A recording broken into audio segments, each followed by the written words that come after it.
चलिए आज एक ऐसे ऐतिहासिक टकराव का विश्लेषण करते हैं जिसने हमारे उपमहाद्वीप की पूरी कहानी ही बदल कर रख दी। तराइन की गूंज, यानी एक ऐसी दास्तां जहां बेमिसाल शौर्य, थोड़ा छल और एक अचूक बाण ने आने वाली कई सदियों का रास्ता तय कर दिया। इस युद्ध ने सिर्फ राज सिंहासन नहीं बदले, बल्कि इस जमीन की संस्कृति और सभ्यता का गियर ही शिफ्ट कर दिया। तो बिना देर किए इस रोमांचक सफर की शुरुआत करते हैं। जरा इस दृश्य की कल्पना कीजिए। साल है 1192। चारों तरफ धूल से भरा एक विशाल मैदान और सूरज की रोशनी में चमकती तलवारें। ये है तराइन का ऐतिहासिक मैदान। यहाँ एक ऐसा राजा डटकर खड़ा है जिसकी आंखों में स्वाभिमान है और रगों में मातृभूमि की रक्षा का जुनून। पृथ्वीराज चौहान। वैसे तो उस वक्त भारत कई छोटे राज्यों में बटा था, लेकिन अपनी मिट्टी के लिए जान लुटा देने का जज्बा हर जगह मौजूद था। और ठीक सामने से एक ऐसा भयंकर तूफान आ रहा था जो इस जज्बे का सबसे कड़ा इम्तिहान लेने वाला था। हवा में ही एक अजीब सी बेचैनी महसूस हो रही थी। अब 1192 में जो हुआ उसकी असल गहराई समझने के लिए हमें ठीक एक साल पीछे चलना होगा। साल 1191, तराइन का पहला युद्ध। दूर पश्चिम से मोहम्मद गोरी नाम का एक भयानक बवंडर उठ चुका था। गोरी एक ऐसा महत्वाकांक्षी आक्रमणकारी था जिसे बस जीत चाहिए थी, चाहे कीमत जो भी हो। जब 1191 में चौहान और गोरी की सेनाएं पहली बार टकराईं तो सच में धरती कांप उठी थी। वो सिर्फ दो सेनाओं की नहीं, बल्कि दो बिल्कुल अलग युद्ध शैलियों की बहुत बड़ी टक्कर थी। इतिहास में अक्सर दशकों तक कुछ नहीं बदलता, लेकिन कभी-कभी बस एक ही साल में पूरी सदियां पलट जाती हैं। 1191 और 1192 के बीच बस कुछ ही महीनों का फासला था, पर यह छोटा सा वक्त एक शानदार जीत और एक विनाशकारी मोड़ के बीच का सबसे बड़ा पुल बन गया। इस एक साल के अंदर घोड़ों की टापों और तलवारों की झंकार ने एक बिल्कुल नई नियति लिख दी थी। तो 1191 के उस पहले युद्ध में हुआ क्या था? पृथ्वीराज चौहान ने ऐसा कमाल का साहस दिखाया कि गोरी की सेना को बहुत बुरी तरह हार का सामना करना पड़ा। खुद गोरी को भी घायल होकर जान बचाकर मैदान से भागना पड़ा। और ध्यान रहे, ये कोई छोटी मोटी जीत नहीं थी, ये राजपूताना शौर्य की एक इतनी बड़ी मिसाल थी जिसने पूरे उपमहाद्वीप में चौहान वंश का दबदबा एकदम पक्का कर दिया। उस वक्त तो बिल्कुल ऐसा ही लगा था कि विदेशी खतरा अब हमेशा के लिए टल गया है। लेकिन क्या इतिहास में कोई जीत वाकई अंतिम होती है? बिल्कुल नहीं। असल में अक्सर वो एक बहुत बड़ी और भयानक परीक्षा की बस शुरुआत भर होती है। उस शानदार जीत के बाद समय मुट्ठी में बंद रेत की तरह फिसल रहा था। जीत और हार के बाद का जो खाली समय होता है ना, दोनों पक्षों ने उसका इस्तेमाल कैसे किया, बस उसी ने आने वाले कल की स्क्रिप्ट लिख दी। ये वो दौर था जब तलवारें म्यान में तो थीं, लेकिन महलों और खेमों के अंदर एक खामोश युद्ध लगातार चल रहा था। और इसी खाली समय ने दोनों खेमों के बीच एक बहुत बड़ा, एक निर्णायक अंतर पैदा कर दिया। देखिए, एक तरफ इतनी बड़ी हार के बाद भी गौरी रुका नहीं। हार उसके लिए कोई निराशा का कारण नहीं थी, बल्कि एक बहुत बड़ी सीख थी।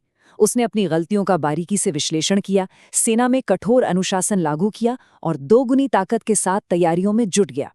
वहीं दूसरी तरफ जीत के जश्न में डूबा राज्य इस आने वाले खतरे से बेखबर था। उत्सव की धुनों के बीच एक नई और घातक रणनीति जन्म ले रही थी, जिसे नजरअंदाज करने की बहुत बड़ी कीमत चुकानी पड़ी। और फिर चक्र पूरा होता है और हम वापस 1192 के उसी तराइन के मैदान में आ जाते हैं।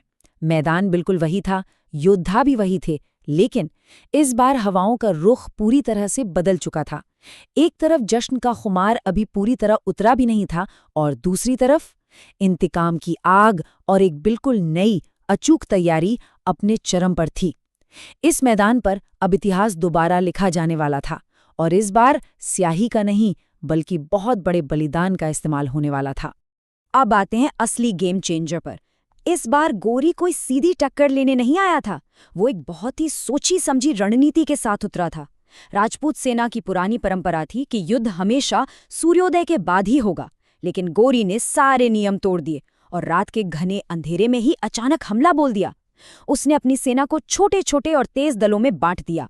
ये दल आते, झपट्टा मारते और पीछे हट जाते। पृथ्वीराज की विशाल सेना को उन्होंने लगातार थकाया और अंत में चारों तरफ से घेर लिया। ये महज हथियारों का नहीं, बल्कि दिमाग को तोड़ देने वाला एक क्रूर मनोवैज्ञानिक खेल था। और गोरी की ये चाल काम कर गई। शौर्य और बहादुरी में कहीं आगे होने के बावजूद लगातार थकावट और इस अनअपेक्षित हमले के सामने राजपूत सेना कमजोर पड़ने लगी। और फिर वो पल आया जिसने पूरे भारत को सुन्न कर दिया। वो शक्तिशाली राजा जो कभी इस मैदान का अजय शेर हुआ करता था, हार गया।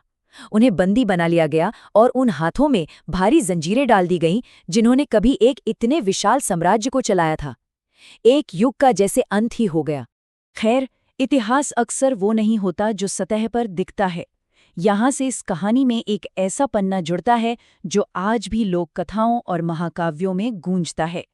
हार, अपमान और भारी जंजीरों के बावजूद इस कहानी का एक आखिरी, बेहद नाटकीय और काव्यात्मक मोड़ आना अभी बाकी था। एक ऐसा मोड़ जिसने इस हार को भी एक अमर गाथा में बदल दिया। हमारी प्रचलित कथाओं के अनुसार जब बंदी राजा पृथ्वीराज को गोरी के दरबार में लाया गया तो क्रूरता की सारी हदें पार करते हुए उनकी आंखें निकाल ली गईं। राजा की दृष्टि तो हमेशा के लिए छीन ली गई थी, लेकिन एक चीज थी जिससे कोई जंजीर, कोई भी अंधकार नहीं बांध सकता था, और वो था उनका धनुष बाण पर अचूक नियंत्रण। सिर्फ ध्वनि सुनकर सटीक लक्ष्य भेदने की उनकी कला, जिसे शब्दभेदी बाण कहते हैं, वो उनके भीतर अब भी पूरी तरह जिंदा थी। और यहीं पर दरबार में मौजूद पृथ्वीराज के परम मित्र और राजकवि चंदबरदाई ने अपनी चतुराई से एक अकल्पनीय योजना रची। शायद ये पंक्तियां बहुतों ने सुनी होंगी। 4 बांस 24 गज, अंगुल अष्ट प्रमाण, ता ऊपर सुल्तान है, मत चूके चौहान। चंदबरदाई ने इस कविता को महज गाया नहीं था, बल्कि इन शब्दों के जाल में सुल्तान गोरी की सटीक ऊंचाई, दूरी और दिशा को पिरोकर रख दिया था। ये सिर्फ एक कविता नहीं थी, ये एक अंधे राजा के लिए तैयार किया गया मौत का एकदम सटीक नक्शा था। सिर्फ उन शब्दों के ध्वनि के सहारे अपना सब कुछ खो चुके उस राजा ने अपना धनुष उठाया और पूरी ताकत से प्रत्यंचा खींची। उस भरे दरबार में अचानक सबकी सांसें थम गई। समय जैसे एक पल के लिए जम गया हो, और अगले ही सेकंड एक तीर हवा को चीरता हुआ निकला और सीधा मोहम्मद गोरी के सीने को बेध गया। सत्ता का वो गुरूर एक ही पल में जमीन पर आ गिरा। ये महज एक तीर नहीं था, ये एक कला के जरिए लिया गया एक अचूक और ऐतिहासिक प्रतिशोध था। ये अविश्वसनीय घटनाक्रम हमें इतिहास के एक बहुत बड़े चौराहे पर ले जाकर खड़ा कर देता है। अगर 2 राजाओं के बीच की इस व्यक्तिगत हार जीत और बदले की कहानी से थोड़ा पीछे हटकर देखा जाए तो समझ आता है कि इस अकेले टकराव ने पूरे भारतीय उपमहाद्वीप की नींव को कैसे हिलाकर रख दिया था। एक तीर ने भले ही प्रतिशोध पूरा कर दिया हो, लेकिन तराइन के मैदान में जो कुछ हुआ उसकी गूंज रुकने वाली नहीं थी। यहाँ एक लाजमी सवाल उठता है, क्या ये काव्यात्मक बदले की कहानी अक्षरशः सच है या फिर सिर्फ लोक कथाओं की एक किंवदंती है? सच कहें तो इतिहासकार आज भी इस आखिरी घटना के पुख्ता प्रमाणों पर बटे हुए हैं। कुछ इसे ऐतिहासिक सत्य मानते हैं तो कुछ इसे दरबारी कवियों की कल्पना। लेकिन ये बहस इस घटना के गहरे सांस्कृतिक महत्व को कम नहीं करती। ये कहानी एक शक्तिशाली गूंज है जो हार के बावजूद एक अदम्य भावना को दर्शाती है। किंवदंतियों और लोक कथाओं से अलग एक ऐसा कड़वा सच है जिस पर कोई विवाद नहीं है।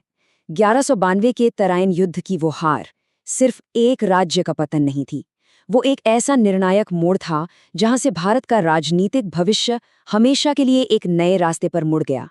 उस एक हार ने विदेशी आक्रमणकारियों के लिए दिल्ली और पूरे उत्तर भारत के दरवाजे पूरी तरह से खोल दिए, जिन्हें वापस बंद करना फिर कभी मुमकिन नहीं हो पाया। इस हार के परिणाम बहुत गहरे और स्थायी थे।